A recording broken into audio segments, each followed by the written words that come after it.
All right, good evening. Welcome to the June 27th, 2022 meeting of the Marshfield Planning Board. The time is now 7:03 p.m. Tonight's meeting is being recorded by MCTV, and we are holding a live remote meeting via Zoom. Our members here tonight are Nick Papastratis, Fred Monaco, Kevin Cantwell. I'm Mike Viviano, the chair, and our associate member is Scott DeCastro. Also with us tonight is Greg Guimont, our town planner, and Karen Horn, our assistant town planner.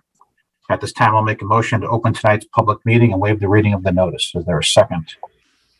Second, Kevin Cantwell. Kevin? Aye, Kevin Cantwell. Fred? Fred, aye. Say Fred Monaco. Fred Monaco, aye. Thank you. Nick? Nick Papastratis, aye. Scott? Scott DeCastro, aye. And Mike Viviano, aye. So tonight's public hearing is open. First thing we're going to do is the street improvement plan for Birch Road.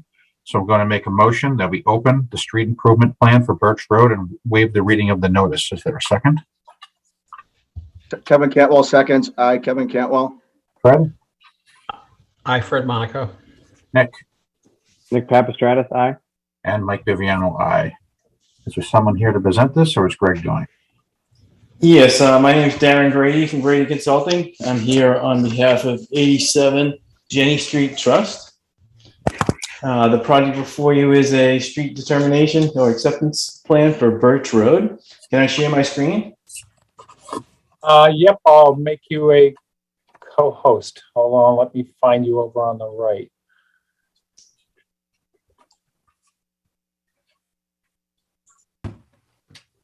Oh, Katie's Are here. you under Kevin Grady? I'm on the Darren Grady. Okay. I have two Kevin Gradys. Let's see. I'm going to, I don't know if you can tell. Oh, I found you. I found you. Okay. Okay, you should be able to share screen now.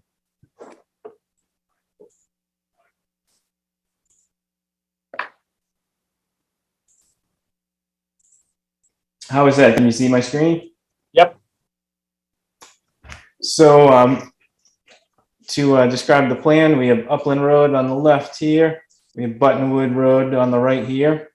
Birch Road is an existing way through here that's not improved.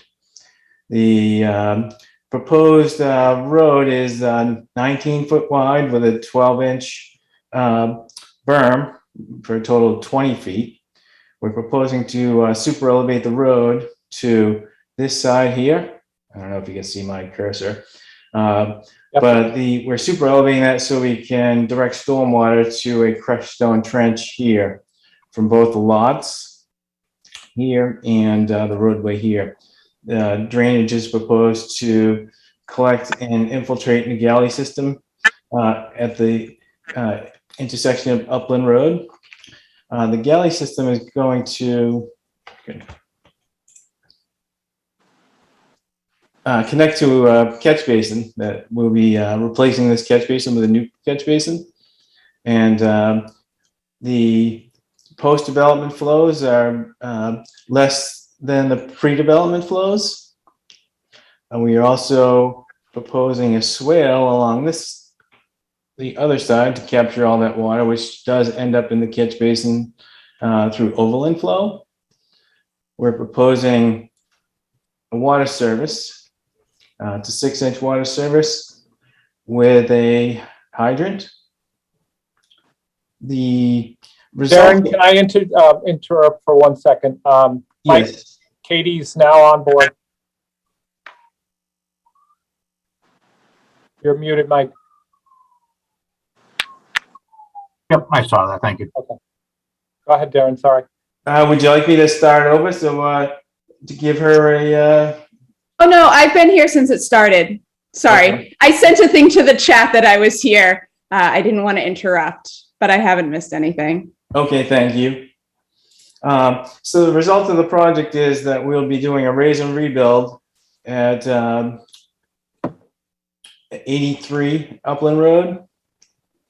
We'll be replacing the septic system at 54 Buttonwood Road to create 3 new lots. The build out of the lots conceptually shown on the plan with septic systems, septic tanks, and conceptual houses. We've provided profile of the road and details of the berm, the street, the catch basins, the hydrants, as well as our drainage analysis. This is the precondition, and this is the post condition. We did receive comments from Pat Brennan, and we have not responded to these comments just yet. We received them on June 9th. Haven't been able to respond to all of them. But I can go over the comments real briefly. He's looking for test holes in the drainage area. We need another, it's not in his comments, but we do need to do another test hole for reserve area for this septic system up here. We've been asked to look at changing the CN, the coefficient of runoff, for our drainage calculations. We use the CN of 36, and Pat's asking us to use a CN of 30. So the result of that will probably be maybe making this basin a little bit bigger, or the galley system, and or some dry wells for the houses. We've been asked to update the HydroCAD model with that, and we've been asked for some minor comments as well on some minor things in the on the plan. If you have any questions, or if there's any other additional information that we may provide to you to help you make your decision, I'll be happy to answer them. I'll go to you, Greg. So I had a few concerns. First, they're showing stone boulders for their retaining walls within their right of way. We haven't had a lot of luck with those type of retaining walls in other places in town, especially on hillsides with some, I don't know what the soil types are here, but I have a feeling that there may be some soil issues as well. So I've talked with Pat, and Pat Brennan and I are going to recommend that the boulders be replaced with precast retaining walls. Also, they show the trench running along the north side of the road. Is that the north side? What, the upper side of the road? Yep, this side. Yep. Where Pat and I are going to recommend that they add drop inlets in 2 locations along that trench, especially for winter conditions, to make sure that the stormwater is intercepted without going on to upland. And then the third comment, which I had not got to Grady, I did forward these comments to Grady the other day. The lots, the 5 lots together, yes, there's 2 existing house lots, but there's a total of 5 lots. Most of the site is heavily wooded right now. And I think based on our experiences with Adelaide, we should release 2 lots at a time and make sure that they're not adjacent lots. So we have some wooded areas in between, and not release those wooded lots until the houses and the lawns and the landscaping has taken on the first set of houses and stuff, to kind of phase this again, so we don't have the entire site denuded of trees and regraded, and then get a major storm and have problems downhill. The road is about 9.5% to just under, I think it's 12.5%. So it's a fairly steep road. It is a steep site. They are not talking about going through to Buttonwood. So this would be a hammerhead turnaround at Wildwood Road. We have not received any comments from any other town departments. Board of Public Works, Department of Public Works, the water, the water or engineering divisions, fire, police, etc. Nothing from the Board of Health on this. Greg? Is that it, Greg? Yes, sorry. Okay. Sounds like we got quite a few things to figure out on this plan. Is there any other, looks like it's going to get continued, but are there any other questions from the board members right now? Well, is Pat here? Well, they Yeah, haven't- I'm here, yeah. Do you want to go over yours? They haven't responded to any of your comments yet, but if you want to review them. Well, Darren kind of hit the first three comments that I had made. Another comment was the proposed catch basin that they're proposing to replace at the bottom of the road. I'd made a recommendation that they actually locate the new catch basin on that gutter line right against the Cape Cod berm that's kind of in the middle of the road where they have it there, and actually convert the existing catch basin into a drain manhole. So it's offline. The catch basin would be offline, just for water quality issues. I just recommend that they consult with the water division to determine whether the 6-inch water main would be acceptable, because their standard minimum size is typically an 8-inch. Had a quick comment about the inspections for the sediment forebay and the retaining walls. If, as Greg had mentioned, we think the modular block walls would be a better option with this situation. And I just made a note that any wall over 4 feet high needs to be designed by an engineer and requires a building permit. They're not showing natural gas on the plan. It is in Upland Road, so they should consider putting natural gas in. And the other two are just minor editorial comments, but the drainage issues that Darren had mentioned earlier, and then those other comments are really all I have on this one at this point. And I agree with Greg when we discussed the crushed stone trench. My recommendation would be to put a drop inlet right just uphill of the galley system, and a second one probably at about station 2 plus 50. And if they do that, the drop inlets could go right into that crushed stone trench. They wouldn't need the trench uphill of the one at 2 plus 50, so they could eliminate some of the length of the trench and then add the 2 drop inlets. And I think it would just, as Greg mentioned, it'll work better in the winter. If we get icing conditions, snow banks on that crushed stone trench, and you may not get the water into it. So, we haven't, other than tonight, maybe Greg mentioned it to Grady, we haven't relayed those recommendations, but Darren's obviously hearing them now, so we can discuss it further offline. But that's it for now, Mike. Okay, thank you, Pat. Any comments from any board members? Yeah, I just had a question for Darren. Can you zoom back in on where the swale terminates? Can you just walk through the intent there? Is that intended to have storm water run up and over the curb into that catch basin at the bottom of Birch Road? This will end up in this catch basin, correct? This is obviously higher than that catch basin, and the water does go there now. Okay. Pat, any concern with that at all?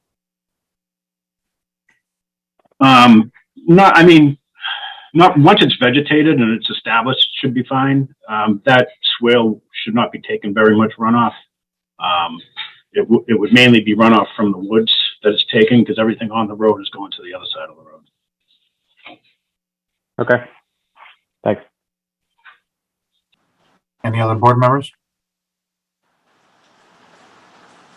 All Not right. at the moment. Okay, thank you. Is anyone here from the public for this? Greg, can you zoom back out so we can see the rest of the? Oh, that's Darren.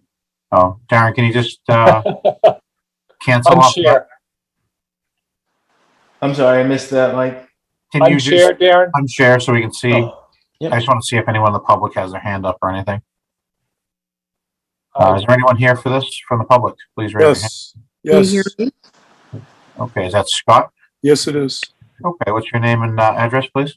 Scott Robert Shaw, there we are. 61 Upland, butter, I guess, 2 houses up from the proposed road. Sure.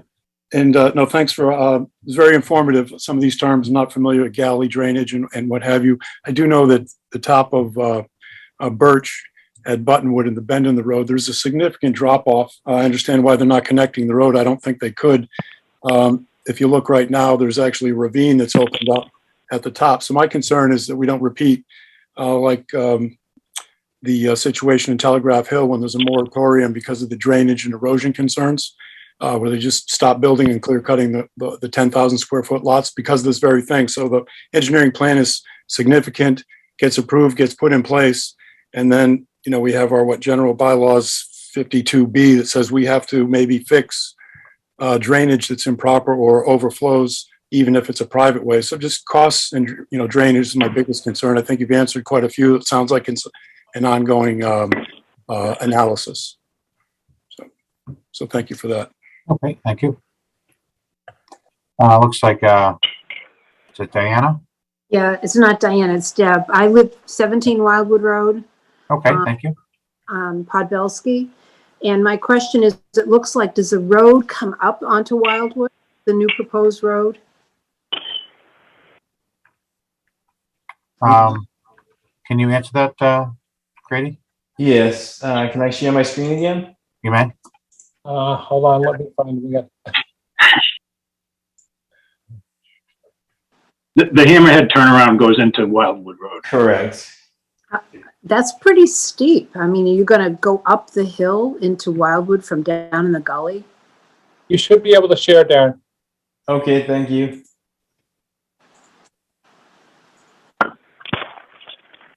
Can everyone see my screen right now?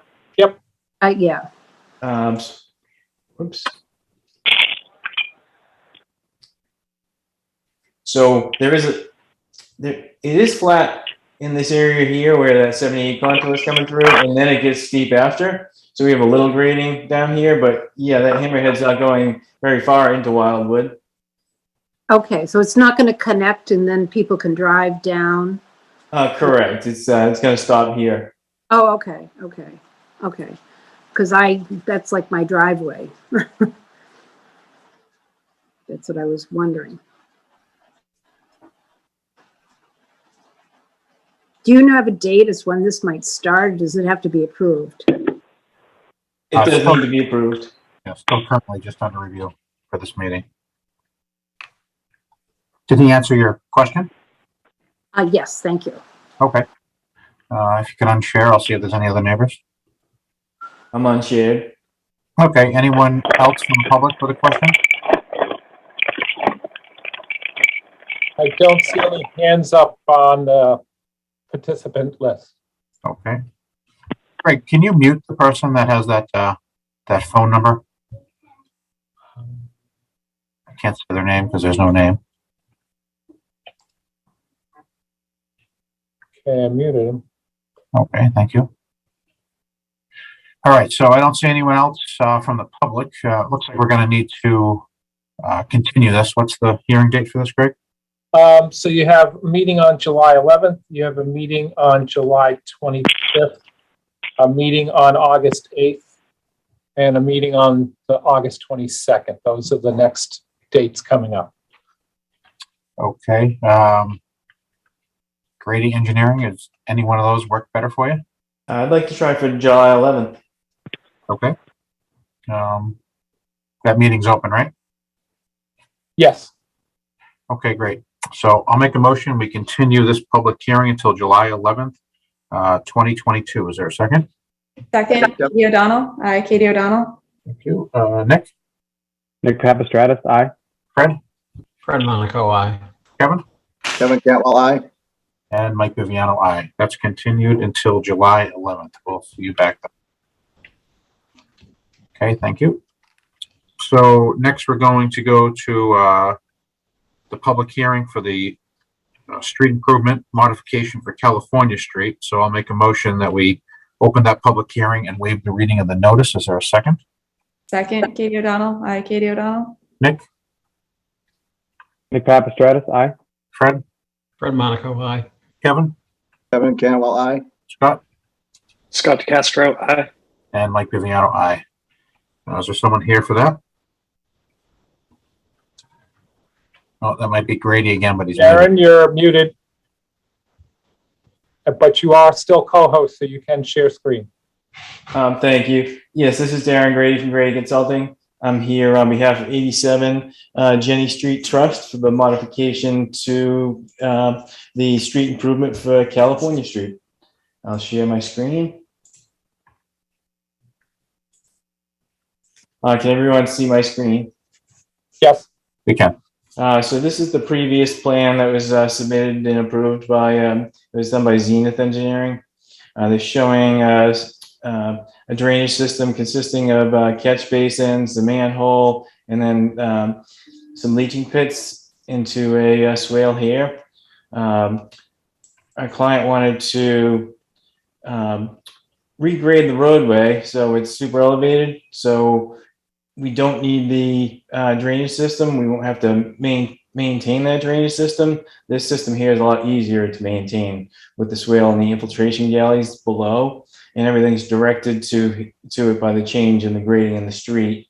We've added a silt sock here to make sure any construction sediment stays within the construction area, and we've also added a crushed stone entrance here for where the trucks would come in to enter this. The result of this street improvement is the one house still from what was approved before. And then the other change in this is there is actually an existing 2-inch water service that we're going to connect to instead of the 6-inch water service. If you have any questions, I'd be happy to answer them. Greg, any comments? We had not received any comments from any other town boards on this project. It had been previously approved, but this was a significant change to the drainage and the pavement area. The only other comment I had on this one was we had talked about either a wooden guardrail, bollards, boulders, or a gate at the end of California Street. It abuts to town-owned land. We had talked about it the last time it was approved, but I forgot to put it in the decision. So my recommendation to the board this time, if you change these modifications or approve these modifications, that we make sure we get the whichever they want to do, the guardrail, the bollards, gator, or boulders, to make sure that we don't have through traffic going onto the town property. Okay, you guys can show those on there. Yes, we can. Okay. Do we have any comments from Pat Brennan? Yeah, thanks, Mike. Pat Brennan with Emory Engineers. I did submit a letter to the board May 31st with a few minor comments, but they're mainly editorial in nature for the plan. So they just have to make some revisions to the plan, but nothing really major. The calculation shows the drainage system will work. This one, we're not as concerned with the crushed stone trench on the side of the road because it's not a steep grade like Birch Road was, and the runoff is going into an existing depression that they're improving. So the water it's going to stay there. It's not going anywhere. So this one is a lot simpler than the Birch Road one. That's about it. Okay, thank you, Pat. Any comments from the board? Or Greg, do you have any other comments? We did have a resident call me today, and she was concerned about the amount of trees that were being removed, et cetera. But I explained that part of it was the fact that the current roadway is on private land, not in the right of way, and it was actually being shifted. So the trees that were being cut is actually where the roadway is legally supposed to be. Okay, thank you. Any comments from board members? Nope. Nope. So Greg, the only thing they need to change in this plan are putting the bollards in? As far as our decision that we are going to require some type of bollards, gate, whatever they want to do, wooden guardrail type of thing down that end. Okay. Can we just condition that and close this and vote on it tonight? Potentially, depending on what the public comments may be or something. Pat seems to be okay with it, so. Yeah, just as, if you condition it, Mike, if you just condition that they address the comments in my letter too. Again, they're editorial, so they're going to change the plan anyway, so they could get it all done in one change. Okay, how many, are there a few of them? So we should, hold off on that vote, Pat? You can still condition it with the vote. There's nothing substantial there. It's just edits to the plan. So it's, Okay, if you just condition it that they address my comments, then that should be fine. okay, great. Is there anyone here, or is there anyone from the board for any comments right now? Seeing none, I'll go to the public. Is there anyone from the public here for this? Maybe you could unshare. I see Don first. Don, if you give us our name and address, please. Yeah, Don Benner, 12 California Street. Hi. Hi, how you doing?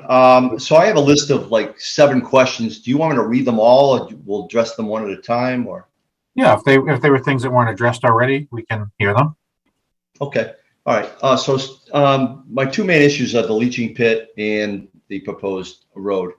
So as far as the leaching pit, the original plan showed a leaching pit that was 100 feet long by 10 feet wide. But on the new plan, the leaching pit is only 47 feet by 11 feet. I was wondering if someone could explain why the significant difference. This is on the septic system?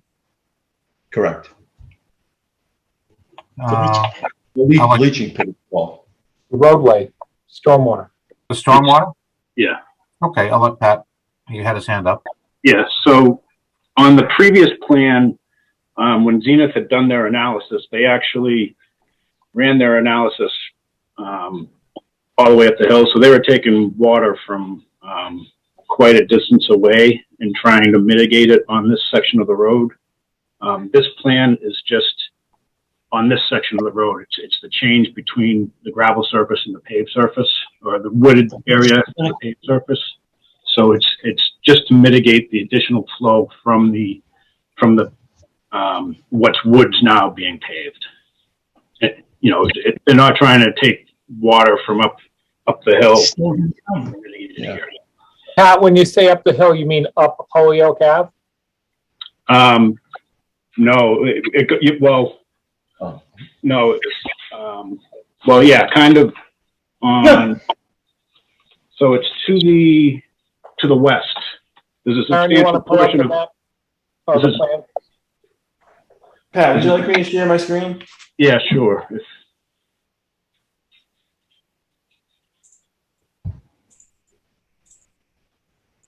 Can everybody see that? Yes. We have-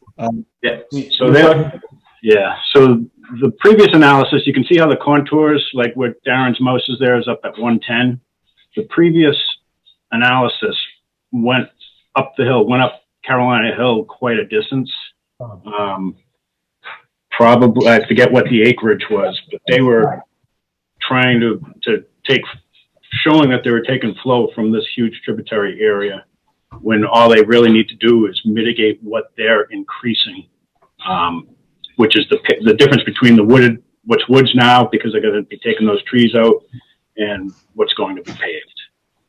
Previously, so the bottom of the screen is to the west, and they were taking runoff from a good portion of property to the west, up the hill quite a ways. Don, do you understand that? Well, so, I've lived here for 3 years now, but I've got residents that have been here much longer. But every time it rains, there's a significant amount of water. As you know, Holyoke Street runs downhill. Significant amount of water comes down Holyoke, as well as the north side of California, into that pocket, which is really my first driveway.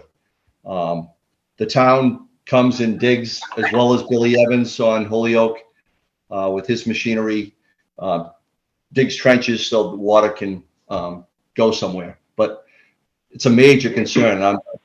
I'm really concerned that the proposed leaching pit is going to handle the amount of water that drains there. So Pat, correct me if I'm wrong, but they're not required to do anything on the north side of California or the water coming down from Holyoke. that's running past down Holyoke, correct? Well, this is the north side of California, but, and to Mr. Benner's, question, there is an existing depression there where stormwater collects. With this design, you're going to have a series of concrete chambers surrounded by crushed stone underground underneath that depression with a catch basin grate on top. Currently, because all the stormwater goes there, that area obviously would get filled up with sediment because it's all mostly dirt roads in the area. So any runoff that's going there from the roadways is, carrying sediment for the most part. So that area probably gets clogged up quite often. This design will allow it to still drain because you're still going to have that catch basin grate that will allow the water to get into the ground, into those concrete chambers and the crushed stone. It should drain much better than it does today. Why won't the trench get sedimented up? Billy, you want to? Don, do you have another question? I feel like Pat explained this one pretty well. I do. I do. Yeah. So, okay. Let's move on. So as far as the paving, the original plan showed that the paving will cover the entire intersection of California Street and Holyoke Ave. But the new plan shows paving just going from the north side of California Street, kind of like curves in. And then there's a 3-inch berm, Cape Cod berm. Was that just an oversight on the new plan? Because that's not going to work, especially in snowstorms when a plow has to go over a berm across Holyoke. That doesn't make any sense to me. Grady can answer that question. So we are showing the berm terminating here, so it doesn't go across Holyoke Street, but the pavement is going to be here. We will have to step any of the gravel that is along this edge just to make sure that that's built correctly. But the berm starts here, so it won't be a problem with any plows coming through here, and it will also do what it needs to do as far as runoff, and that's going to this side of the roadway. Okay, thank you. Next question, Don. Okay, next question. So the berm is done. Let's see. What about the water main? The original plan had a 6-inch water main, and the new plan is only now a 2-inch water main. Can someone explain that? That'd be great. Yep, please. So we spoke to the water department, and they explained that there's existing 2-inch water main down there, and that it would have sufficient water for this one house. So they recommended that we connect to that. So there's a separate second water line going down for that one house. Correct. Okay. Don? Okay. Yeah, I guess that's it. Yeah, I think that covers pretty much all of my questions. Okay. Thank you. All right, thank you. If you could unshare us, I want to see if there's anyone else from the public here. All set. If there is, I see Dave, looks like Dave Carrier. Name and address, please, Dave. Dave Carrier, 34 Outlook Road.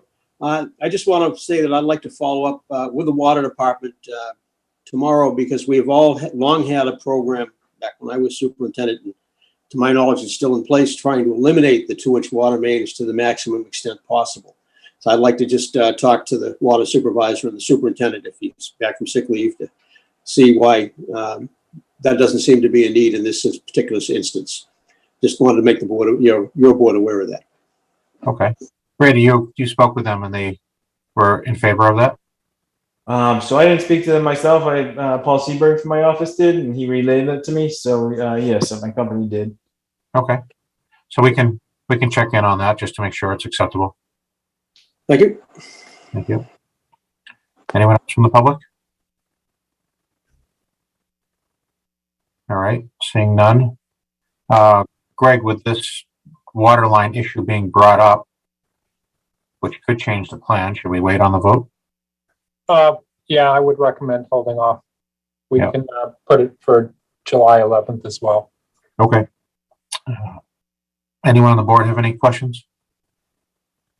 Okay, so Nick, you good? Yep, good, thanks.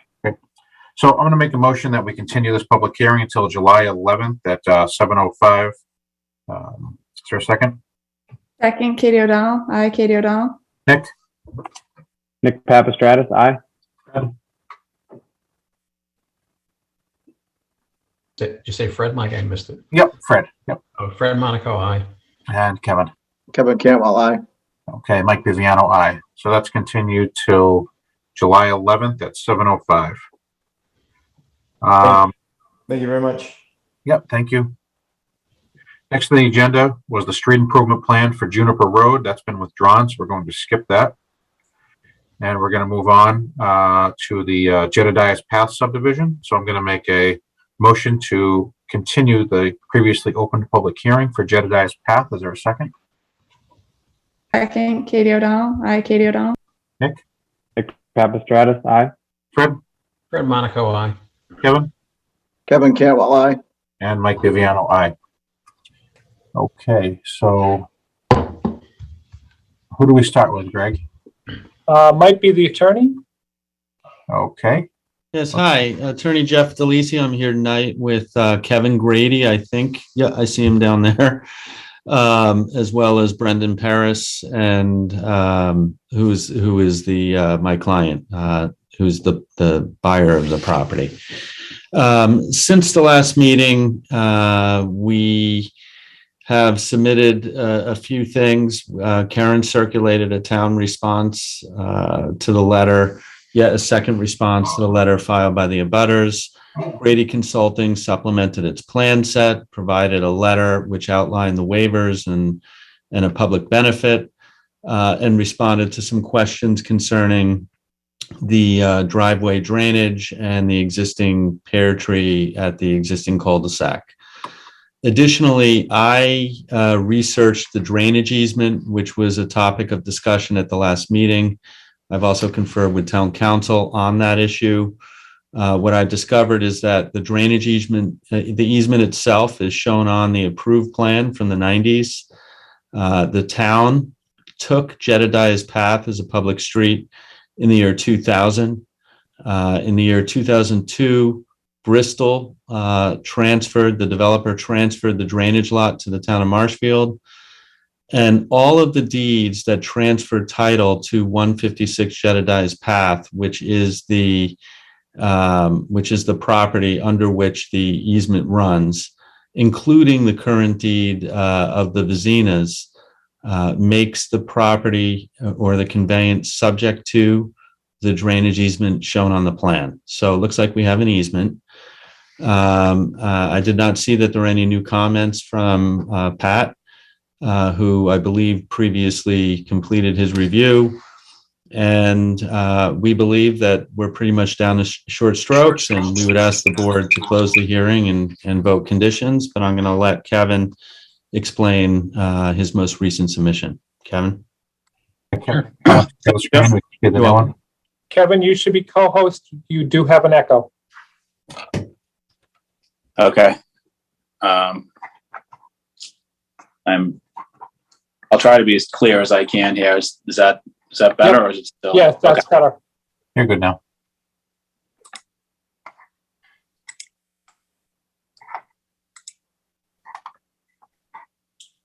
Can you guys see oh, there we go. Yep.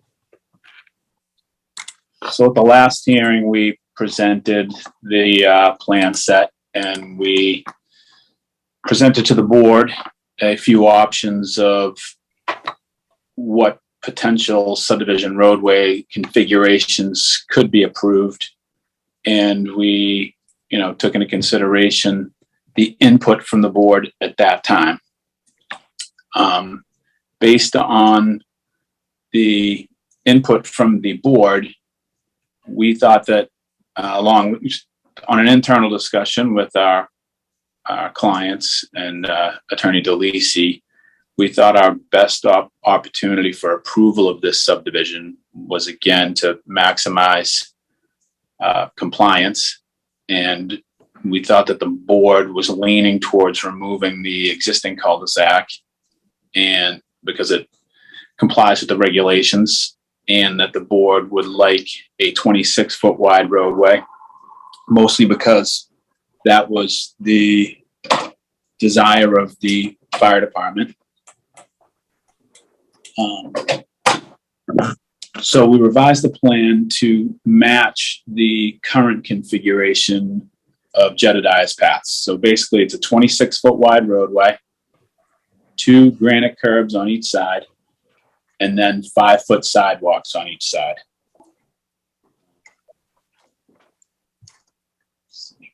I'm going to zoom around here for a bit once I get to my correct screen.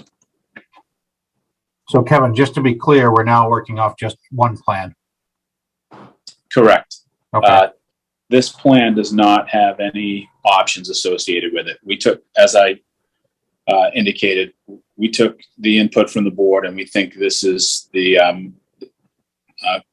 most approvable, and it was the desire of the board to go with this configuration. So I'll just zoom in a little bit. And this was basically the main proposal we've had all along. The initial proposal, we tapered the roadway down from 26 feet to 20 feet, and we went to this cul-de-sac. We proposed to remove the existing cul-de-sac. So this is the most compliant option, and I think it's what the board indicated at their last hearing that they would prefer. So in this submittal, the original cul-de-sac is gone, and you just have the one on the bottom. Okay. Correct. So we're proposing to remove it, replace it. We have a detailed landscape plan with planted islands to make it blend in with the existing yards. And then we'll extend the cul-de-sac down to the proposed 2 lots. We've gone over a lot of detail on this, so I'm struggling with exactly what views to show you. Bear with me for 1 sec. I'm just going to go over a couple of the edits. Again, 26-foot wide road, 2 5-foot sidewalks. We did get comments from Pat, some minor comments, and we addressed those.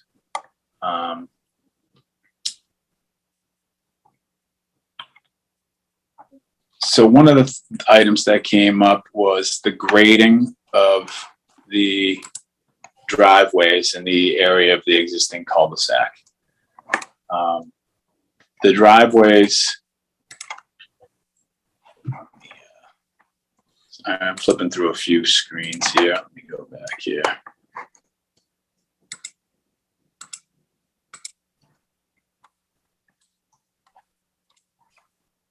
The Alfredo's driveway flows from their house forward onto Jedediah's path. Elevation 206, elevation 201. So we have 5 feet of slope for the water to run off. We're just going to blend. We're just going to saw cut and match the pavement in this location within the right of way. Water will continue to flow out of the Alfredo's yard along their driveway out into Jedediah's path. Instead of going to this catch basin, it will go down to the catch basin we proposed here. The Vezinus driveway currently flows from the garage doors in this location down to elevation 200 and then off of the driveway to 198. There is a point where it breaks here and flows out to the cul-de-sac. It will continue to do that as well. So we go 199, 198, 197. So there will not be any standing water or drainage issues with those driveways. Another issue that came up at the last hearing was regarding the cul-de-sac landscaping, and specifically a pear tree that is in the existing cul-de-sac. me try to see if I can get this.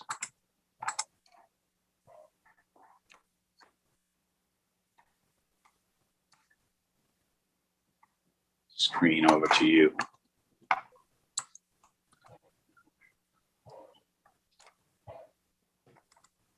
I'm trying to share a, here we go.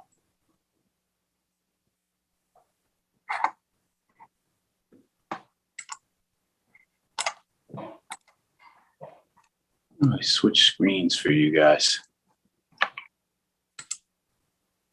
So anyway, I submitted a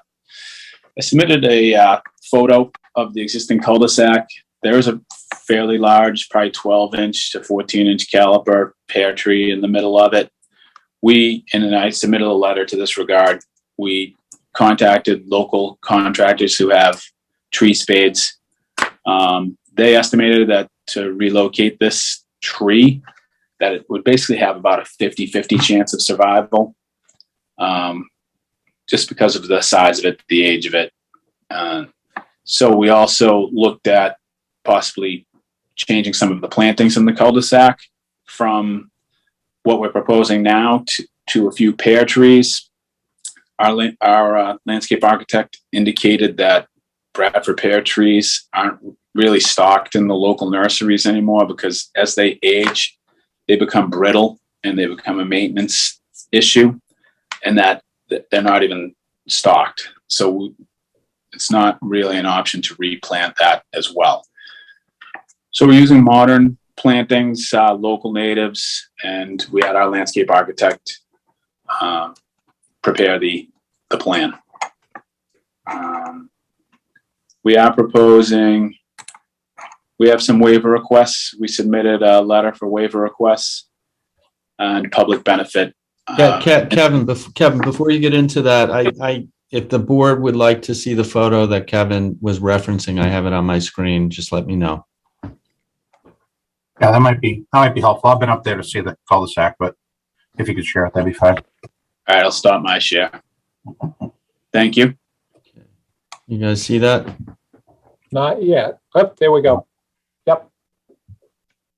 So to get a tree spade around that canopy is quite difficult. It's also in the middle of the cul-de-sac. Some utilities in the vicinity. And then just transplanting and survival rate for that tree is going to be fairly low. Who requested that tree be relocated, Kevin? It's come through the neighbor through Greg and Karen that it's been requested by the abutters.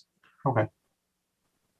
So we're trying to work with the abutters as well. We know that tree is in the town's land and it's their tree to determine whether or not it stays or goes. But we're actually trying to work with the neighbors. So that's why I indicate that we've taken a look at it and examined it, but I don't think it's really feasible. Okay, thank you.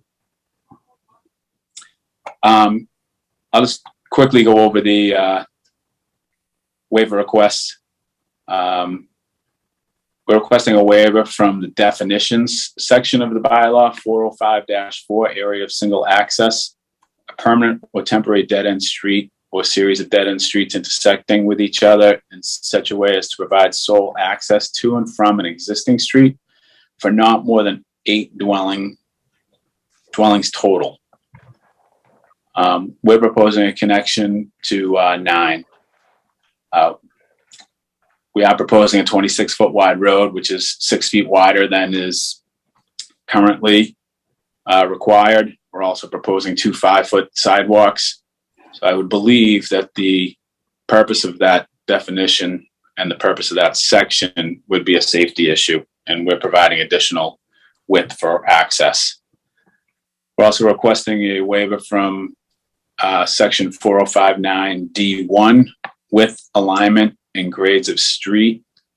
And that's basically the same thing. No area of single access is defined in Article 2 shall provide access to more than 8 dwellings total. And the third waiver request is from Appendix A, typical cross section. your typical cross section for this area is a 20-foot wide road with 1 or 2 sidewalks. We've been over this at length. Fire department, everybody wants 26-foot wide road, and really the design strategy right now is to match what's there so that we have a common scheme and you don't go from Jedediah Path 1990 to something completely different. So we're going to try and keep that cross section consistency. As far as public benefits, we're proposing to offer the town a cash payment of $8,000 to the sidewalk or tree fund. We came to that number by basically calculating what it would cost to construct 125 feet of 5-foot wide concrete sidewalk. We reviewed that with Pat Brennan, and I think we both arrived at the same number. Another public benefit is that we are adding 6 additional feet to the roadway cross section for emergency vehicle access. And the last public benefit is that we're proposing additional landscaping within the removed cul-de-sac area for aesthetic purposes. And I think that's all we had to present tonight. I'll be happy to take any questions. Okay, thank you. Pat, what was your number on the sidewalk? Did you agree with the 8,000? Yeah, it was right there. I gave him my spreadsheet for the estimate, and he just plugged in his numbers in it, so we came up with the same number. That's fine, thank you. Do you have any other comments right now, Pat? No, they've addressed my concerns. So yeah, I've got nothing left. No further comments. Okay, thank you, Pat. Greg? No further comments at this point. Okay. Any comments from the board right now? All right now. Okay. We can take a few questions from the public. If you could raise your hand. I'll call on who I see first. I see Courtney. Can you name and address, please? Hi, my name is Courtney Simmons, and I'm a land use attorney with the law firm Davis, Mom and D'Agostine, and I represent the Vezinas. They're the owners and abutters of 156 Jedediah's Path. And first, I want to raise some property right questions and issues with this proposed development. At the top of this portion of the hearing tonight, counsel for the developer briefly ran through the issue regarding the drainage easement. And I agree with a lot of the history based on, the easement was on the drainage easement was located on the approved plan from the 90s. The town took the Jedediah's Path in 2000 and transferred the drainage lot to the town in 2003. And I agree that my client's deed, as well as other deeds in the subdivision that was approved at the time, are subject to the drainage easement. But the question that I have now is none of that explains the town's basis for stating that it is the holder of the easement and it's acquired rights to now expand the use of that easement to the new developer as part of this extension. So I'm looking for clarification on that front. And in addition, even if the town can establish rights to use the drainage easement, based on my understanding of the record and the case law, that acquired right doesn't give them the right to now expand it to after acquired land that did not originally benefit from the drainage easement. And I haven't seen anything of record indicating an intent to reserve a benefit to any additional lots acquired post the original subdivision plan approval. So that is definitely a serious question that I have. The other thing that I don't is this beyond the easement? Because we could maybe address that first. Sure, you can address that first. I don't want them to get lost in questions. Greg, do we have an official opinion from our town council? Town council had sent back a response to the questions that were sent to him. His first one was, does the town believe that it's within its legal rights to allow the developer the proposed Jedediah's Path extension to extend expand the use of the drainage easement on 156 Jedediah's path to the two new proposed properties. His response was yes, as the holder of the easement.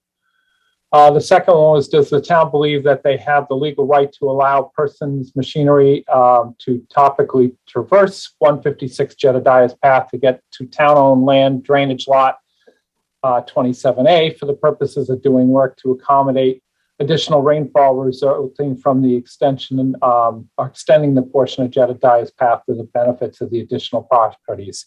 His response was yes, within the easement. So Courtney, we did get our town council's response, as Greg just read. And do you have any further questions about that? Yeah, I do actually. And my client did forward me the response that town council provided. And frankly, it just says, yes, as easement holder, yes, we have the right to do this, without really any further explanation, no citation to any recorded instrument giving them that rights or any other off-record agreement, and nothing that I've seen that actually tells me that the town has a right to use this drainage easement, not only for drainage, but to traverse it.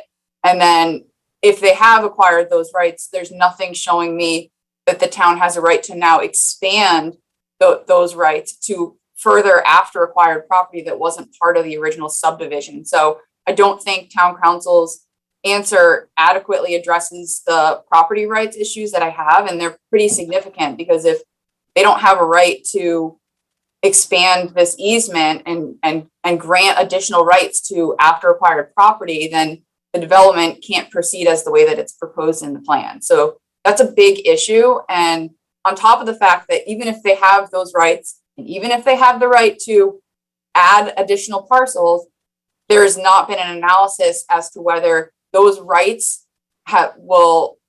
the addition of those parcels will actually be overburdening the easement.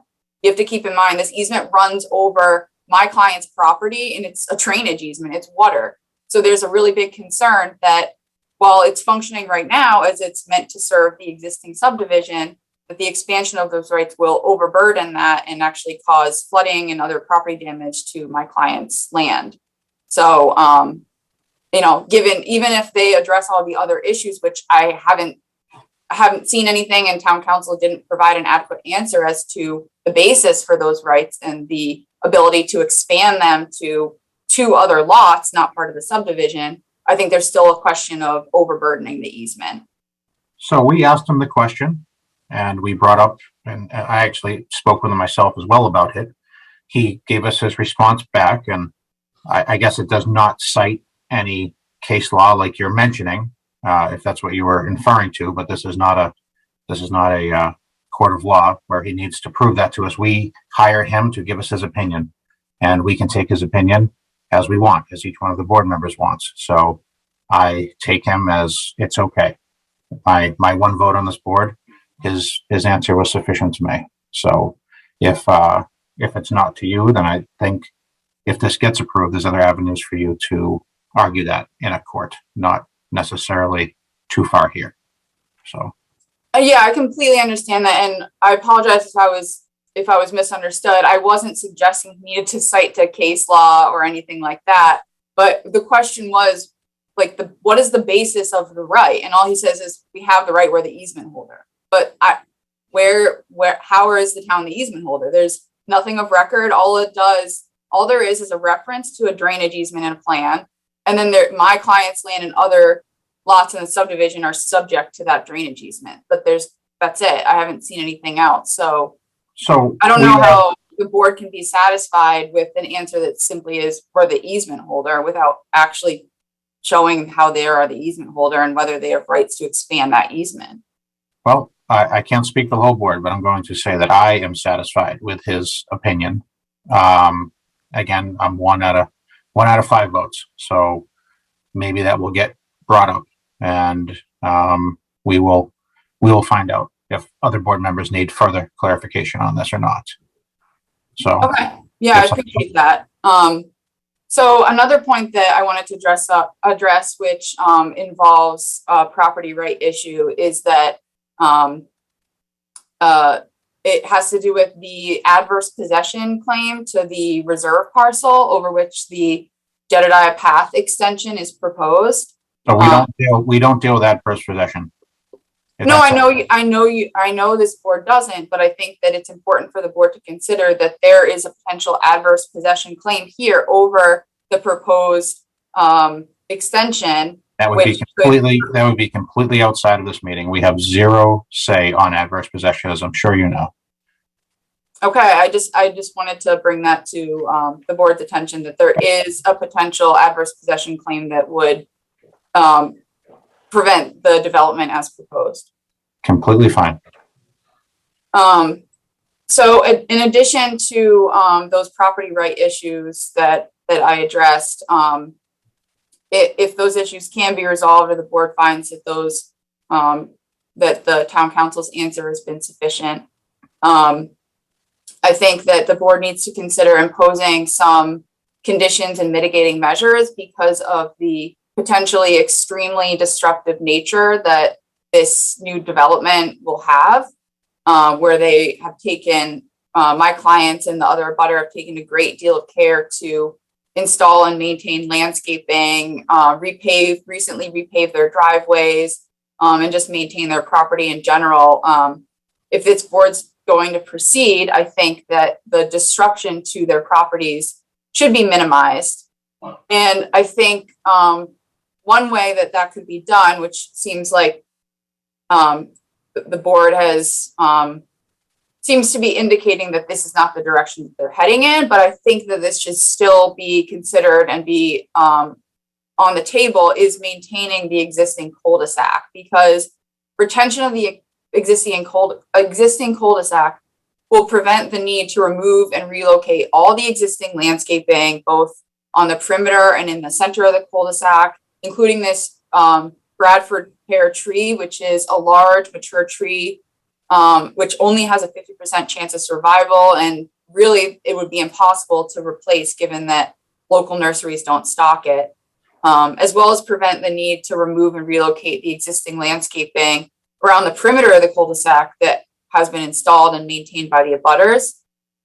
I think that maintaining the existing cul-de-sac will also prevent the need to relocate, extend, and regrade the driveway area that accesses both of these properties. There may be some irrigation systems that would need to be relocated if the cul-de-sac was removed. My understanding is that the DPW, who's in charge of maintaining these roadways, has voted to retain the cul-de-sac as well. And some of the concerns that were brought up by the fire chief about emergency access, I think, could be mitigated with simply, trimming some of the landscaping in that area. As long as the right-of-way is of sufficient width, it shouldn't be a problem for them to access, for emergency vehicles to access these properties. And retention of the cul-de-sac would reduce runoff. So overall, it reduces the impact on the abutters in this new development, and cuts down the cost and time and expense of relocation and remediation work that the developer would have to do in this area. Yeah, so Courtney, I'll say this, that we can only vote on the plan that's in front of us. And they have, we did at the last meeting, I'm not sure if you saw that meeting or not, we did try to, as a board, come up with a direction on which way we would like to see it go, and was split 50-50. And it is up to the owner or the petitioner of this plan to come forward now with one plan that we will ultimately end up voting on, and that is to remove that cul-de-sac. I was in favor of keeping it. I was on that side of it. But tonight they think their best chance of getting this passed is to remove it. So while I understand all of your concerns and agree it would be much less impact to the neighborhood, that is not what's being proposed now. Understood. Yeah, the DPW did take a vote. They don't have, unfortunately, we listen to what they have to say. They're another elected, board in this town, but it is ultimately our decision. And right now, we have one plan in front of us, and that one plan is to remove that cul-de-sac. So. Yeah, understood. So I would request that the board not vote to approve the plan as it's proposed with the elimination of the cul-de-sac. But in the alternative, if that is the plan that's going to be voted on, then I would request that the removal be have some conditions imposed. First being that a bond be put in place, not only for completing the roadway work, but also for completing the relocated landscaping work. My clients should be made whole in the event that the development isn't completed. And I think not only the roadways, but the relocation and replanting of the landscaping is very significant to putting them in that position again. So that would be one request that I would ask the board impose that condition. Another would be for any of the landscaping that the proposed landscaping in front of the abutters residences that the developer is proposing, that it be subject to the review and approval of the abutters themselves, because it is going to be landscaping that's replacing what they themselves installed and maintained, and now will be directly in front of their property. So they should have a voice in that landscaping that gets put in there. So, Kevin, was there a plan for possible irrigation systems that are within the town's right of way right now? There's not a plan. I'm not sure how we would propose that, because the town does own the land, and we would have to tap the water from the private owners to irrigate the land. So they're going to have grass now, essentially, where there was roadway before. Correct. So right now, you're not proposing any repairs to or expansion of sprinkler systems. We would have to get approval from both the abutters and the town to be able to do that. And I think we would do that without a problem if everybody were to sign off on that. It's not a huge expense relative to the whole cost of the subdivision, and it would help the landscape. So we do that. It's just a function of how do we get everybody to sign off on that. We're in the middle right now. And currently with that landscaping going over where the old cul-de-sac was, you're proposing to just grass down to that road, loam and grass? There's loam and grass, as well as planted areas. There's trees and landscaped islands. Yeah. So we're trying to. Maybe we'll get to those abutters to see if what you've proposed works for them as well. Thank you. Okay, thank you. Courtney, go ahead.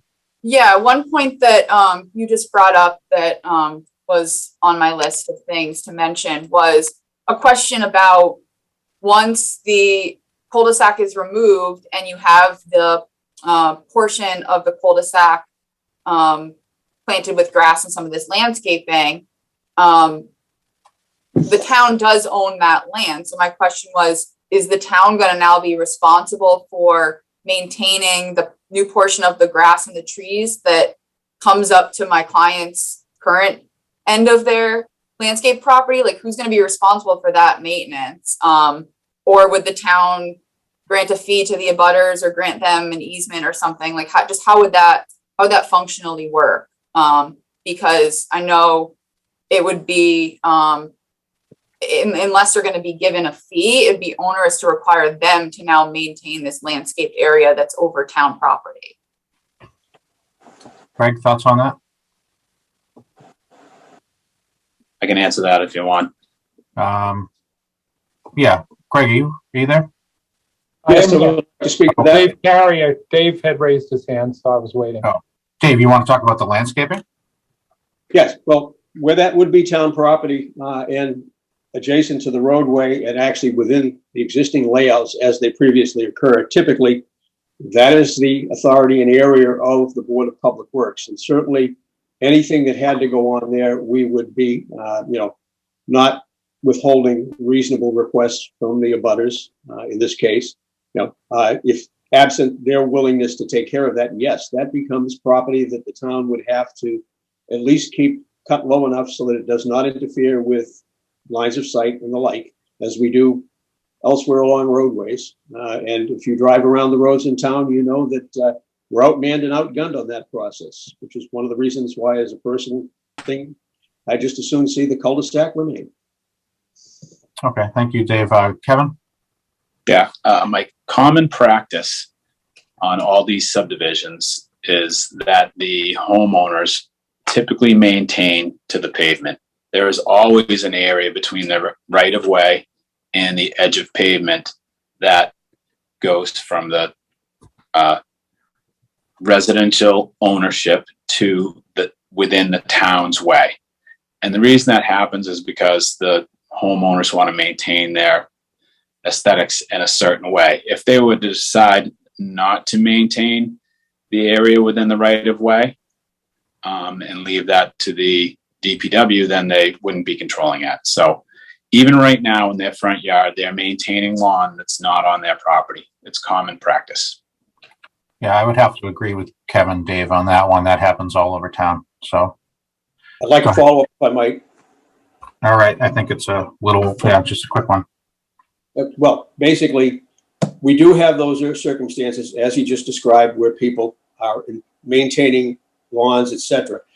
And we're always dealing with complaints as Public Works from people who place a fence too close into the curb site, gets wiped out during the snow plowing, and they want to know why we're not putting it back up. And we turn around and say, it's on town land and it creates a conflict. Or similarly, if there's damage to the lawn and the like. So this adds some angst to Public Works operation, not necessarily removes it. Okay, thank you, Dave. Courtney, follow up with or a new question? Yeah, just brief follow-up. I also am familiar with the aspect that in most towns there is a little bit of a space into a owner's property, which is town owned. But here that's already happening, and now you're talking about adding an additional whatever 10 plus feet into the public way that now DP'd up. That's way more than what a typical owner is normally responsible for in between their property line and the town way. So Yeah, I'll just leave it at that. I think it's a non-issue. It's common practice for this all over the place. So Okay. Just one more comment. Actually, two more comments.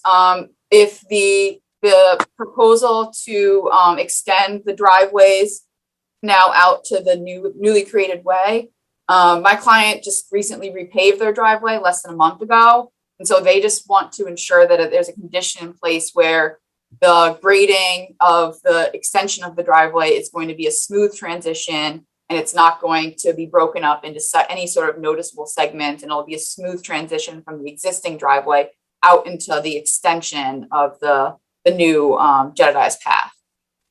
you know, there would be a cut in the driveway and then an extension put on. So, and they put down that lap seal like any other driveway extension I've seen. So is that what they're looking for? Just that whatever is done to that area, whether it's the cut or whether it's additional pavement added, that it be a seamless transition so that there's not a noticeable bump or anything when they're trying to traverse their driveway. I don't think a seamless 100% transition is possible when you cut a driveway and abut back up to it. But something like you're talking about is commonly done, but seamless is probably not the correct word to use there. A smooth transition. Smooth is fine. Yeah. And then with regard to the drainage easement, if the board is going to allow the proposed two lots to utilize that drainage easement, then there is a concern that the additional potential vehicles that might traverse my client's property in order to access the town drainage lot will cause damage to their property. And we feel like there is adequate access to the town lot over lot 1. And so that is a reasonable alternative means to accessing the town property instead of traversing a drainage easement, which hasn't historically been used for vehicular access. Kevin, So is that's that- something else. Is that possible for you guys to access it right over lot one? It seems easy enough. I think we could. The plans currently propose to utilize the easement and then replace the crushed stone that's there. That it's a to improve maintenance and access on the way out because it hasn't been maintained. But we were proposing to improve it, but we can certainly go around and do it from our own property. Yeah, I think that would be less invasive on the neighbors. Yes, certainly. We can condition that as well. And I believe I saw in part of the proposal, there was some proposed erosion mitigation work also to be done in the easement, drainage easement area. And I just want to make sure that that is going to be part of a condition that's imposed with regards to adding these 2 additional lots. I don't follow the question. By adding by connecting these 2 additional lots and allowing them access to the drainage easement, there's a potential that there's going to be increased erosion and degradation to this area, which goes over my client's property. And so I just want to I would request that a condition be imposed that there be appropriate erosion mitigation work done to that drainage easement area to ensure that it doesn't become further eroded by the additional use. Kevin, that's why you proposed all these upgrades, correct? Yes, through the process, the town's asked us to do some improvements, including sodding the bottom of the basin to improve the stability of the basin. Yeah, so I believe all the improvements that they're proposing do just that. The only thing we actually need to do in the basin is to mortar up the low weir a couple of inches.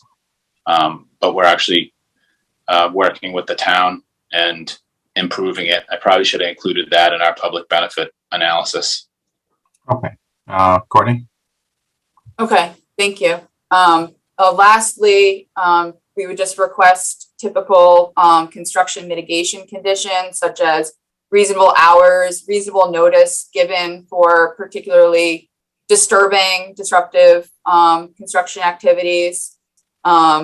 A lot of those are generally conditioned as part of such approvals, but as well as if the cul-de-sac is going to be removed and there's going to be construction debris and things in this area directly outside of my client's property, we just want to be sure that following construction, there's conditions that they restore things to that prior clean condition with construction debris removed, clean roadways, and potentially even power washing the abutting houses if there's dust and debris from construction. Okay, Greg, we have typical hours and construction standards in place in our conditions? Yes, we don't have requirements for power washing or anything. Yeah, I've never heard of that before. So, okay, Courtney, anything else? That's all my comments. Thank you for your time and consideration tonight. Yep, thank you. Let's see. After that, does the board have any follow-up? I have something, please. Yeah, Hello. well, hang on. There was a lot of information there, and I'm just going to see if the board wanted to ask any questions, especially with the attorney still there. So, anybody on the board have any questions right now? After all that, I'm good. Okay, seeing none, we'll go to Anna. Okay, hi, Anna Alfredo, 155 Jedediah's in a butter. I just wanted to make, just piggybacking off council's comments, that we also have a compensatory list, that we would like to submit, and rather than stating it all here in the interest of time. So we just want to go on record with that. But I do have some comments to make on behalf of the abutters and the residents based on the submission that we just received.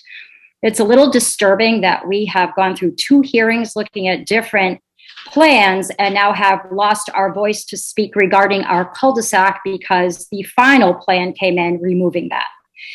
Mr. Grady stated that the board was leaning toward removal of the cul-de-sac, yet the board at the last hearing went on public record stating they were split on their preference 2-2, and one board member was not present to weigh in on that. So We feel that's a bit presumptuous. Also, we have waited for 102 of the 135 days allowed in this approval process, which expires on July 29th, to receive a public benefit that derogates the character of our neighborhood, removes our existing cul-de-sac, we lose our voice to discuss that cul-de-sac, and it has gone against the wishes of the Blueberry Hill Estate residents and the BPW, which has given an official vote on that, although you say you don't need to grant that.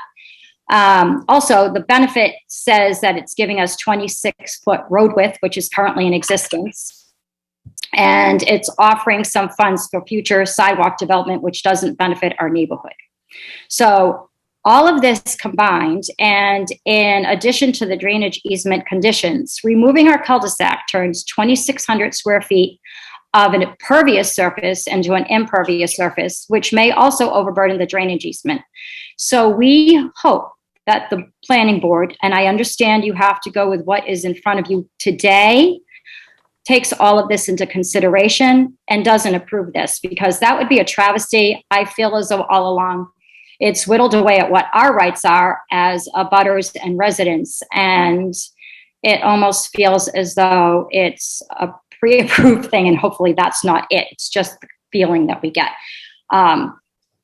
Anyhow, moving ahead, we do have a concern, and I think one of the other neighbors will also like to address this after me, if you could be patient, regarding the perk tests. And I'm going to read something so that everyone can understand where we're coming from on this, because there's been a series of conflicting information that's been presented, and it all came full circle when we received on Friday the stormwater results from Mr. Grady. We had never seen that before, so we had nothing to compare to. So as this has unfolded since March, the perk tests were done on February 24th. On March 24th, the abutters started to request results of the tests from the Board of Health. And that's when the conflicting information began. A, not all of the perk tests had passed, was the first comment made, yet no specific details were provided. B, an email from Gary Russell of the Board of Health to the abutters stated that the test pit logs have a percolation rate of 60 minutes per inch or less, are acceptable as they appear, but there are acceptable soils, but as I understand it, and this is a quote from him, more test holes and percolation tests are needed to comply with the town's Board of Health requirements in order to obtain an approved septic design. C, the raw data was provided and the data reflected problematic areas, which was modeling in all 5 sites. And D, on April 6th, Mr. Russell stated to the abutters at 155 Jedediah's Path that test pit 1 is unsuitable as it stands visually and that the other tests have passed. So we respectfully ask how Mr. Russell states that the other tests passed when on 3/24, it was Mr. Russell that indicated that additional testing was required in order to comply with the Board of Health requirements. No additional percolation tests have ever been done past that February 24th date. Anna, this is going on a little bit, and I wanted to give you your time on this issue, but we don't have anything to do with the perk tests of the septic systems. But excuse me, Mike, I understand that. However, we've been presenting this all along, and it was told to us that the Board of Health would get back to us, and they haven't. So if you would just allow me a few extra moments, I understand we're short on time, but this is really important because finally we received the Title V form. First, I didn't say we were short on time because I want to hear you out. Okay, thank you. I appreciate that. I cannot keep going on.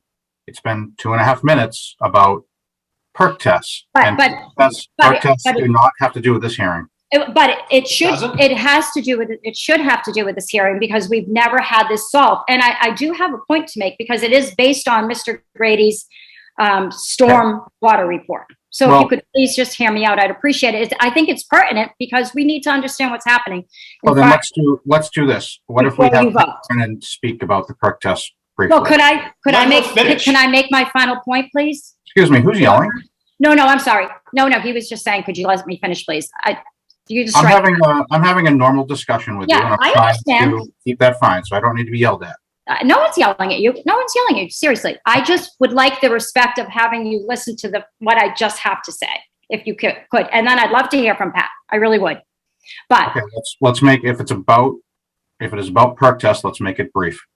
Okay, it is. Well, so the results that are reflected on the forms that we received as abutters are the same forms that are presented on the stormwater report. However, there's different information presented. And I just want to be able to make this clear.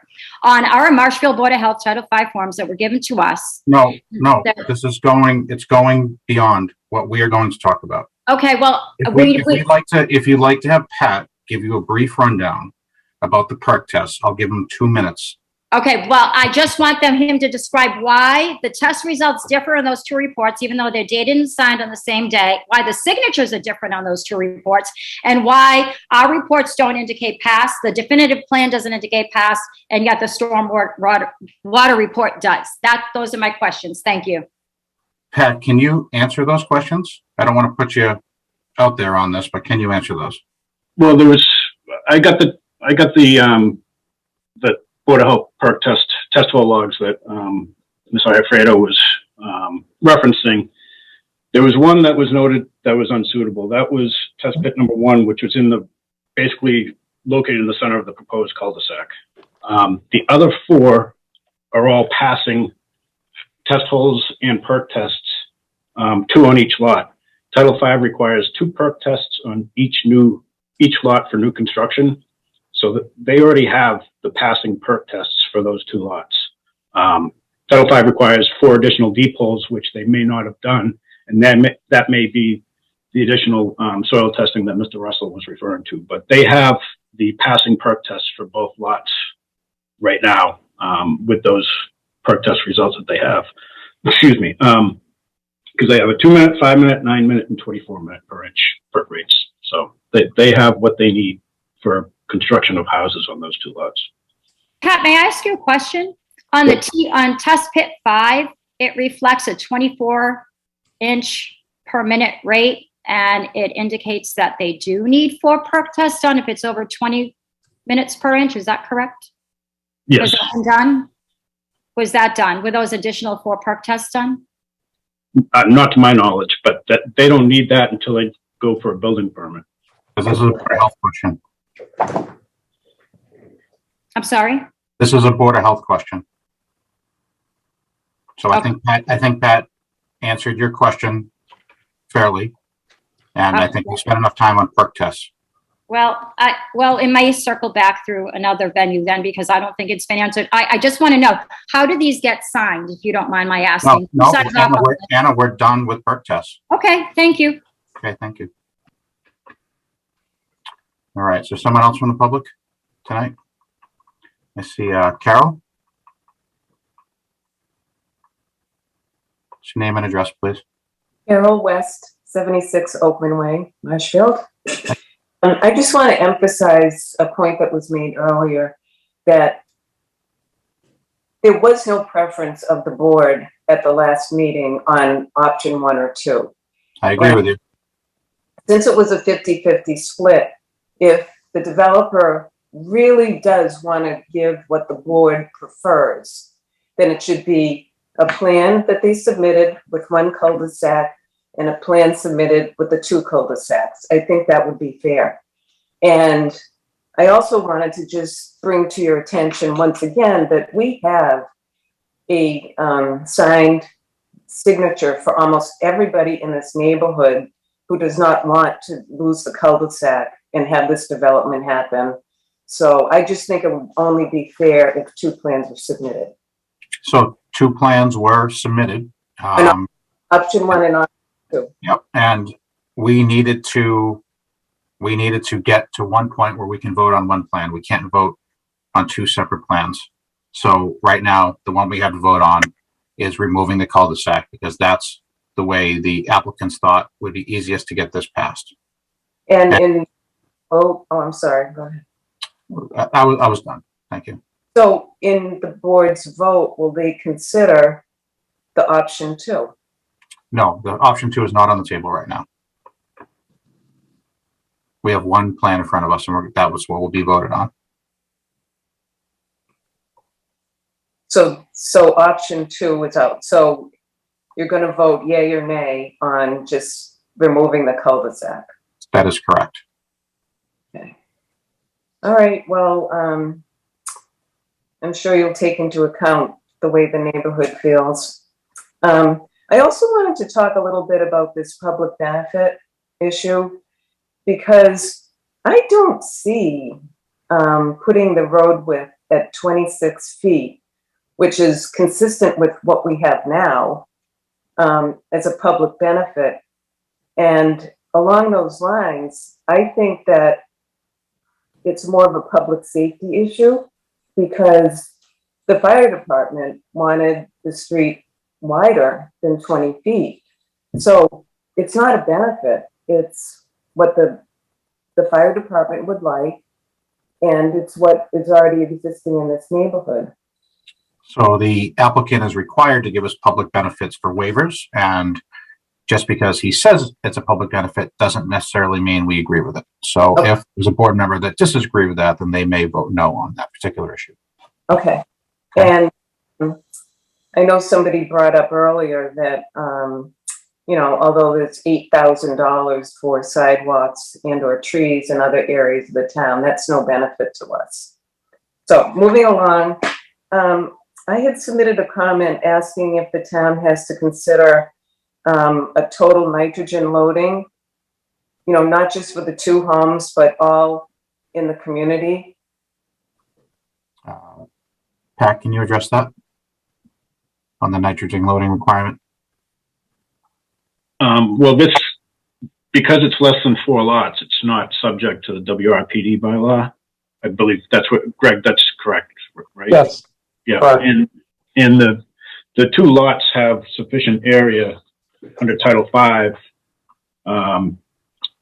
Lot 2, you could have a 6-bedroom home, and Lot 1, you could have an 8-bedroom home under Title V with the lot areas that they have there within the WRPD.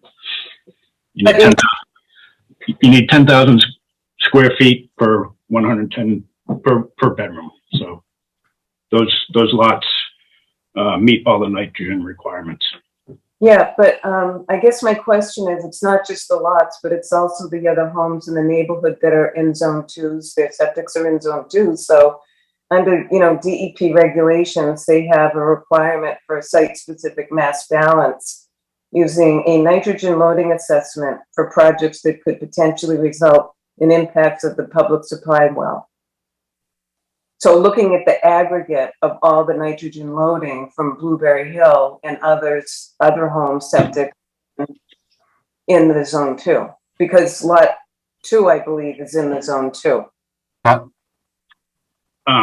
I would agree with her if the entire subdivision was being permitted right now. It would fall under the WRPD bylaw and they would have to go through all the nitrogen loading calculations. But because it's 2 lots, they don't need to at this point.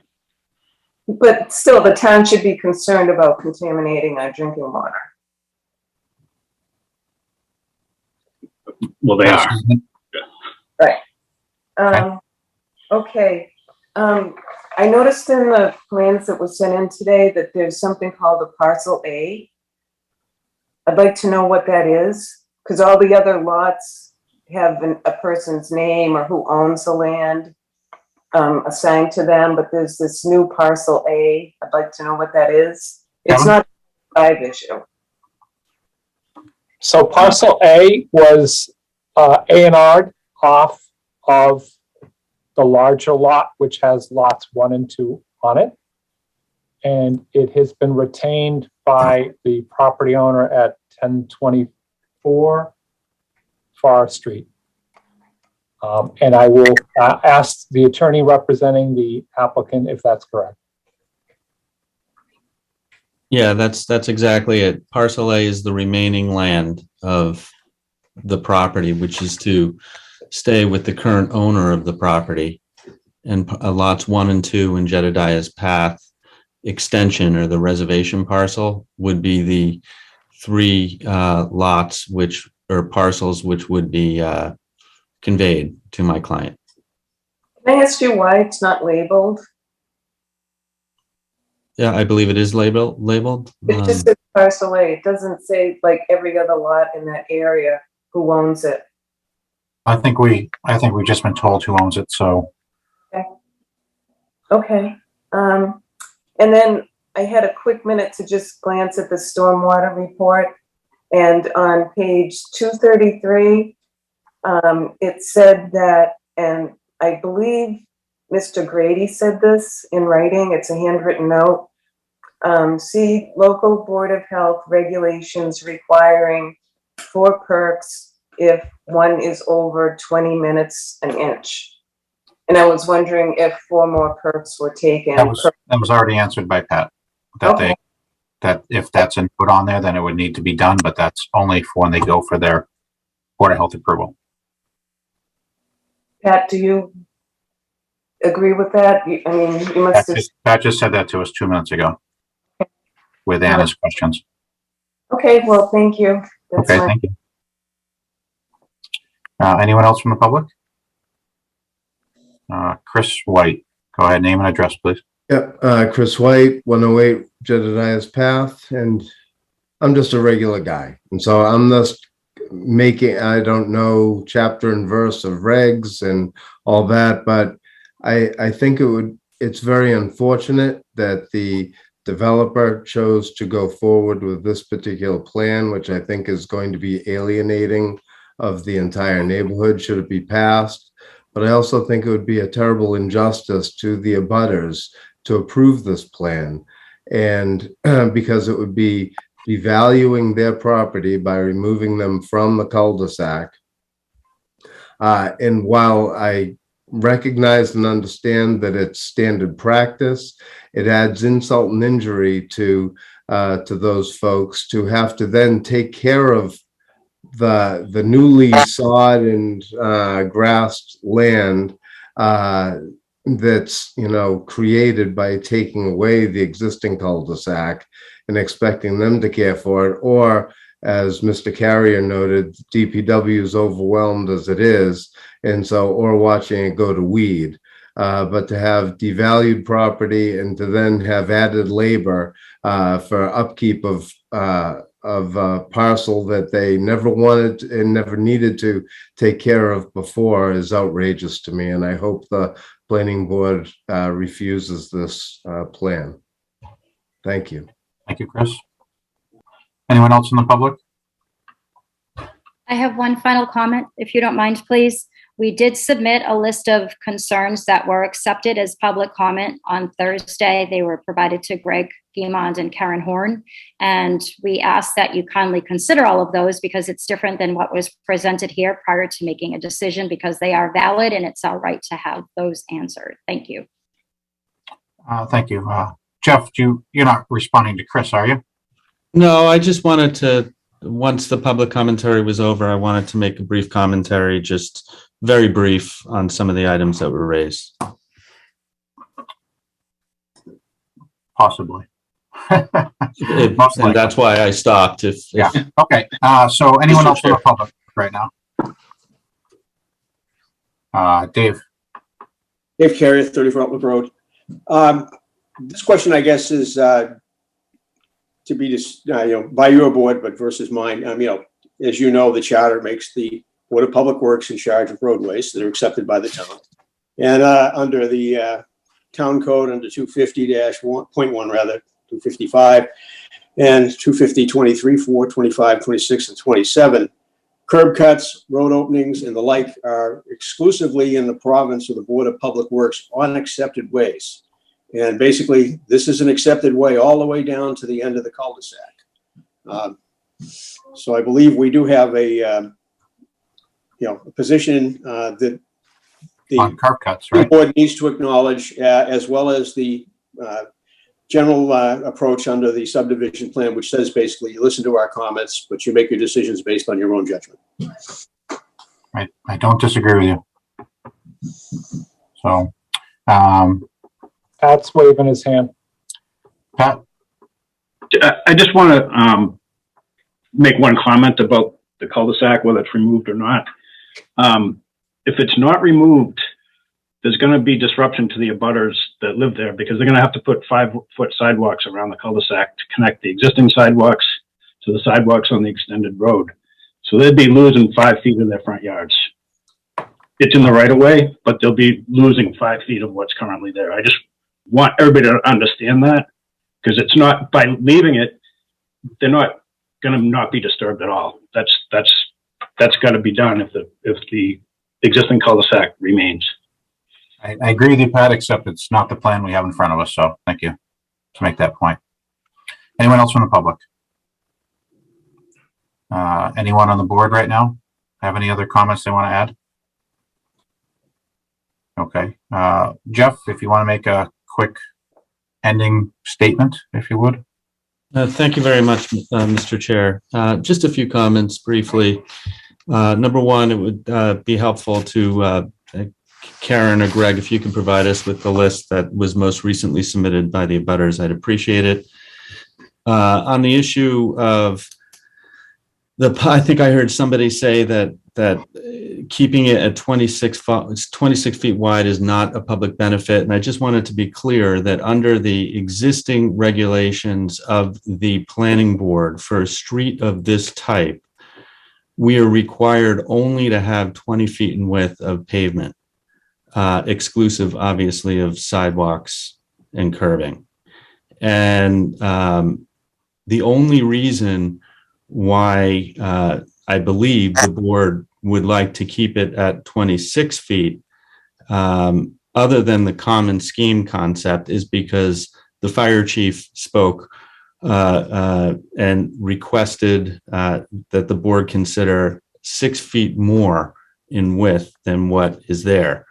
Just to give the public a kind of benchmark comparison, 26 feet in pavement width is the pavement width of Route 3A. We don't think it's necessary.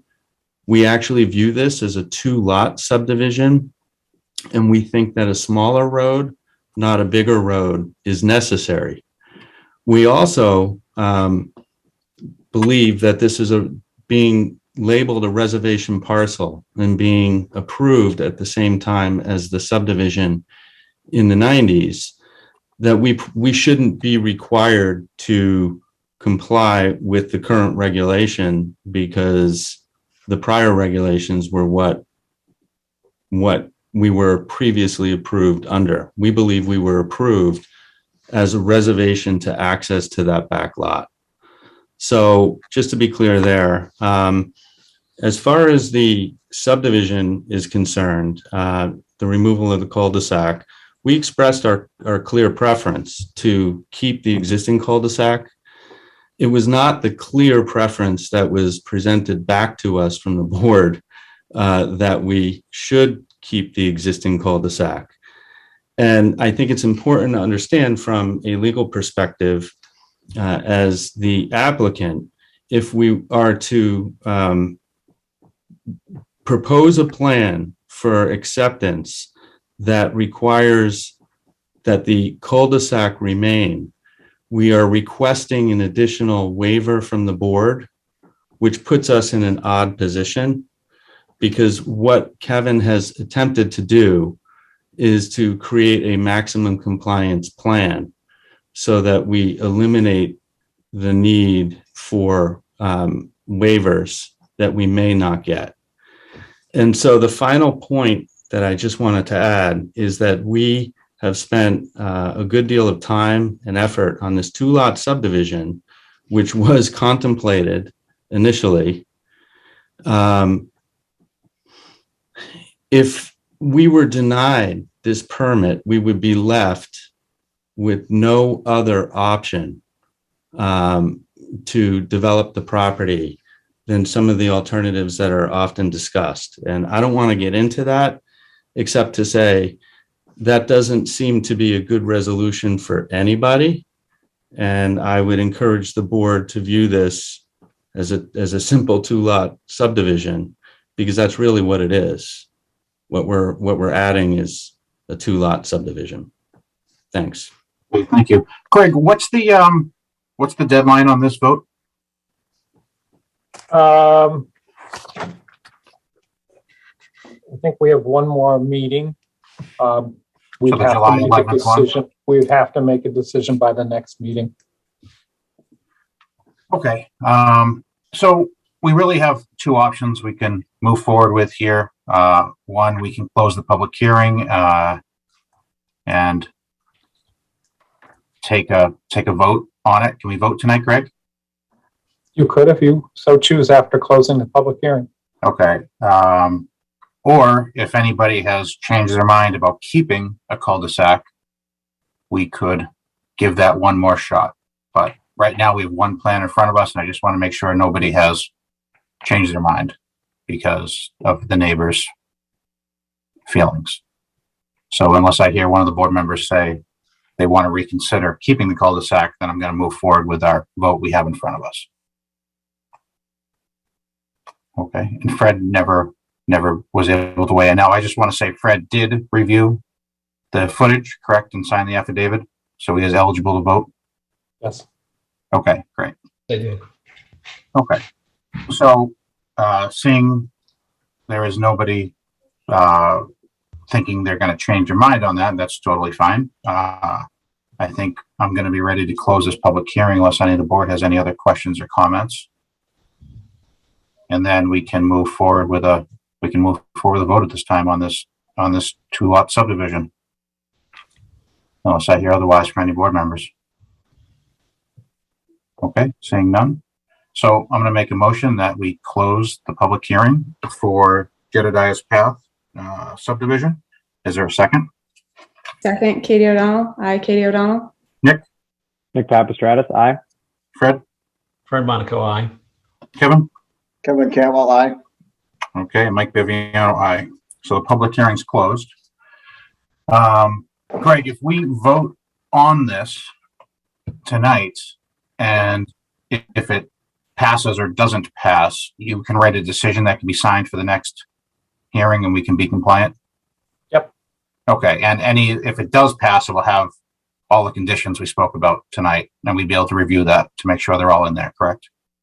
We would have the standard conditions, yes.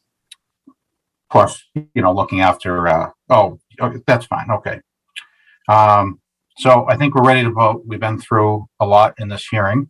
We're going to be voting on the plan that was in front of us tonight, removing the cul-de-sac, just as proposed. Everyone saw that. And if we're good, I'm going to make a motion. I'm going to make a motion to approve. That doesn't necessarily mean I'm going to vote yes or no for it, just so you know.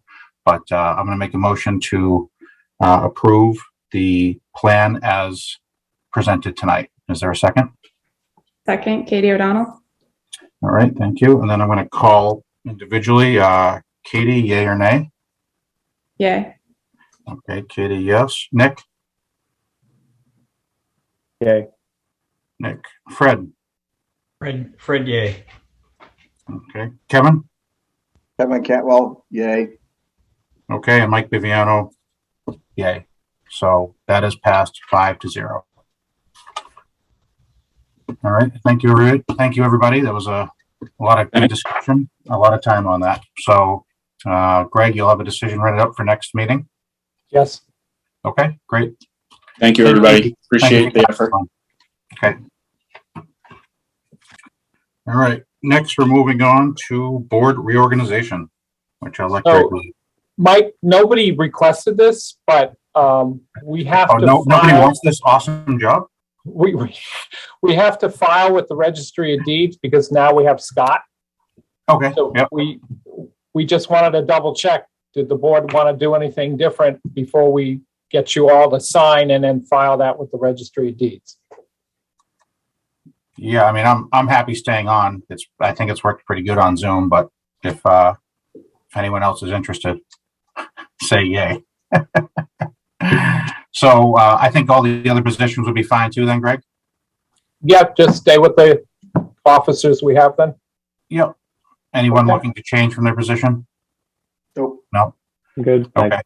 Also, I'm not going to be here on the August 8th meeting, so hopefully Katie is, and you can lead that one for everyone. All right, thanks for the heads up. Yep, thank you. I appreciate it. I'm gone a few dates, but definitely August 8th, I won't be around for the meeting. All right. Greg, do you need a vote on that? Not if we're changing, no. Yeah, okay. So no vote necessary for that. And then we'll go to board and staff. Well, let's do the minutes first. I'll make a motion. We approve the meeting minutes of 5/6, 5/23, and 6/6. Is there a second? Second, Katie O'Donnell. Aye, Katie O'Donnell. Nick, Nick Papastratus, aye. Fred, Fred Monaco, I. Kevin, Kevin Cantwell, aye. and Mike Viviano, aye. All right, and board staff report. So we'll go to you, Greg. We're going to be wrapping up on the CCM beach nourishment permits. We have gotten dates from the state for their public process to get the state approvals for beach nourishment. We have gotten another 1-year grant from the state to try to persuade the people from the Fieldston Sunrise Beach area that have not signed the easement to try to please sign the easement so we could add that area into Bay Ave and the town beach at Wrexham and the town beach off of Winslow Ave. So those are the 3 areas that are currently going forward with the state. We're wrapping up on the MVP grant that we got, the presentation for coastal resiliency. I will be on with NASA from Woods Hole Group tomorrow night with the Board of Selectmen. And then I've been asked to then jump on to the ZBA meeting regarding Mill Creek tomorrow night as well. So that's kind of what's going on with us. Karen, is there anything I'm forgetting to mention? No, not from Karen. No, Okay. that's it. All right, great. Well, seeing none, thank you, Greg. Thank you, Karen. Thank you, everyone else on the board. We spent a lot of time on that last one, and we went through it, got through it. So good. At this time, I'll make a motion to close tonight's public hearing. Is there a second? Second, Katie O'Donnell. Aye, Katie O'Donnell. Nick Papastratus, aye. Fred, Fred Monaco, I. Kevin. Kevin Cantwell, aye. Won't it be nice when we won't have to do this if we ever go back in person with the double roll calls? But that's okay. I'm going to keep saying my name and I in weird ways forever. Scott? Scott DeCastro, aye. And Mike Viviano, aye. So that concludes. Oh, Greg, before we conclude real quick, when do we have to go back in person at some point, just so we all know? We have not heard about the state extension yet. So yes, we will have to be doing something come August. If we have to go back to person, we'll probably have to start going to the library or something. So the first in-person meeting I won't be here for, and Katie will be chairing that. Okay. There we go. Perfect, Katie. Thanks, Mike. All right. That concludes tonight's meeting. Thank you, everyone. Thanks. Good night. Good night. Good night.